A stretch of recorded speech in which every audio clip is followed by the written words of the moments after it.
Hey guys, it's Omer from MMOs.com doing a quick weekly news recap for all major MMO news and announcements the week ending October 9th, 2017. Just a heads up, no podcast tomorrow because I'll be traveling back to Las Vegas and things should go back to normal schedule then.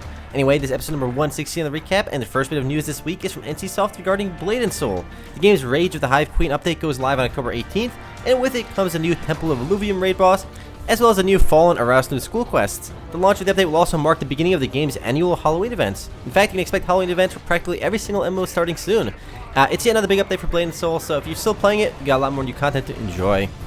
Up next, we have some controversy in Lord of the Rings Online, as the game adds top-tier gear to the game's lockboxes, which has players understandably frustrated. As is, these lockboxes haven't made their way into the actual game just yet, but are live on the game's test servers. If they do make it to the game, though, it would be the first time players could buy top-tier gear and loot boxes in Lord of the Rings Online, which many players would see as a point of no return for the game.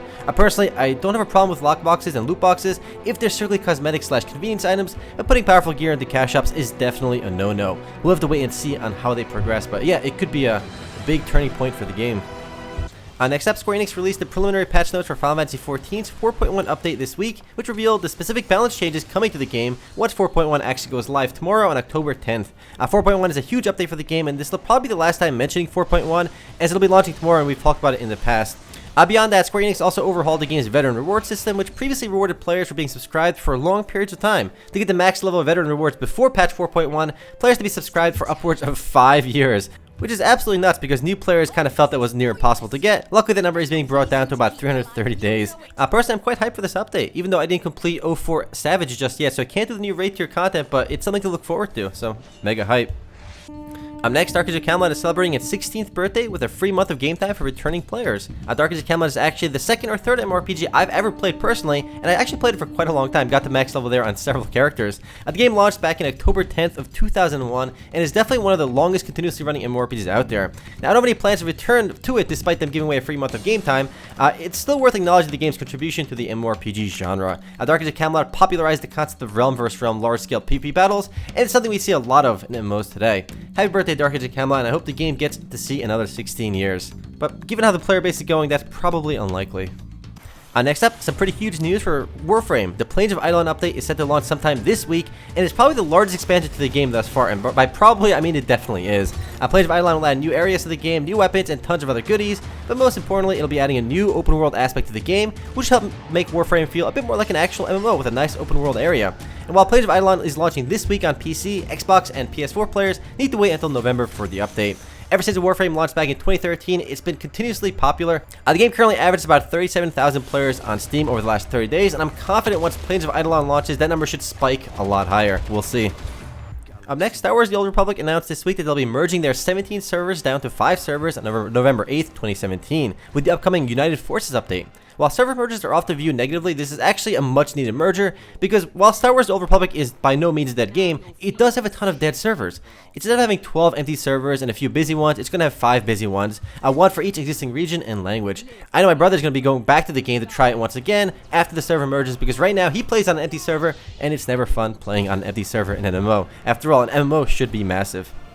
Next up, Tera revealed this week some information about its upcoming Arsenal update, which is slated for release later this month, and will include 2 new dungeons, as well as a revamp of the game's gear progression system. Arsenal Enchants and Upgrade system features 4 new sets of gear, which can be upgraded from materials acquired from dungeons, battlegrounds, world bosses, and quests. And there's actually a lot in store for Tera, as the Elon Gunner is also set to launch sometime next month as well. And despite no news in the console release of Tera, Inmass did say it would be coming out sometime in 2017. We'll have to wait and see if they can meet that deadline. And the console version was actually playable back in PAX in early September, so it's likely close to release. I think the console version of Tera will do really well along with Black Desert Online. Action and MMORPGs work really well on consoles. Up next, who says copying doesn't pay off? Fortnite Battle Royale hit 7 million players this last week, and this data point is particularly interesting because a little more than a week ago, Epic Games celebrated the 1 million player milestone, and it looks like that number went up 7-fold in a little over a week.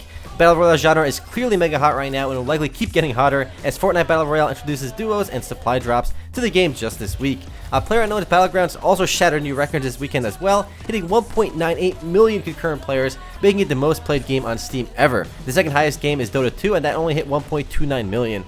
I suspect that Battle Royale will be the new MOBA craze, and we'll see every company rushing to release Battle Royale games. So I think 2018 will be a year of Battle Royale games. We'll have to wait and see to see if my prediction is correct.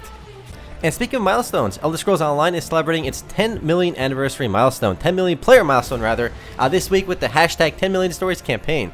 While this 10 million number is a bit dubious, as it doesn't mean the game has 10 million active players, it just means 10 million people have tried the game. It's still an impressive number. Final Fantasy XIV celebrated its own 10 million milestone shortly after the launch of Stormblood. Actually, Elder Scrolls Online hit 10 million players in a shorter time frame than FF14, as that launched a year or so after FF14. And despite some launch woes, ESO remains a pretty big success. It averages about 7,500 players online at any given time on Steam alone, and they actually have more players on console than on PC, which shows the power of consoles in the Western market.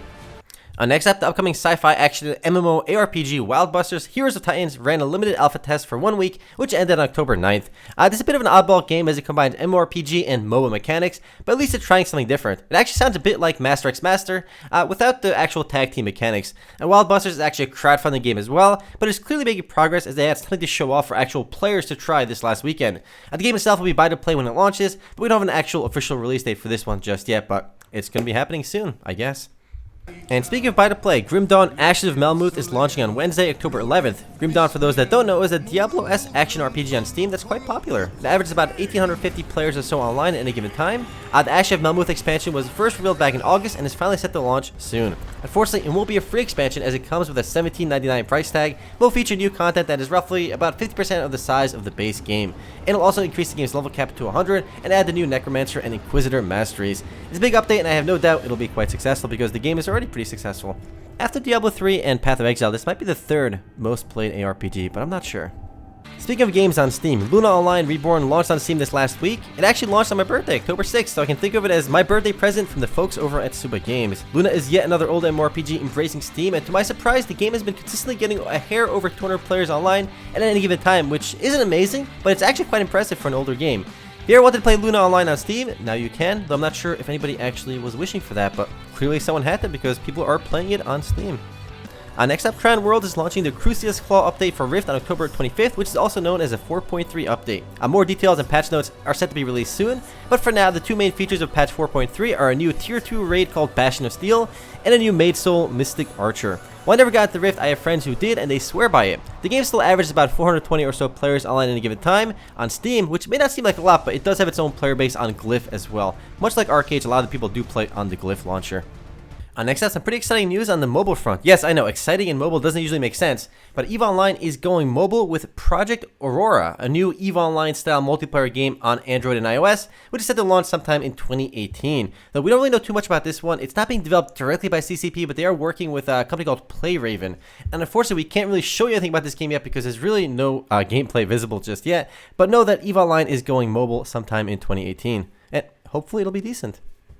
Next up, a bit of interesting news. Ultima Online is going free to play, or rather having a free to play version. It'll be more restrictive and players won't be able to get player housing and have some restrictions on bank space, but they can access the game for free. This is not quite out yet. It's launching sometime in 2018 and more details will be coming around then. But yeah, you'll be able to play Ultima Online for free sometime in 2018. Pretty interesting stuff.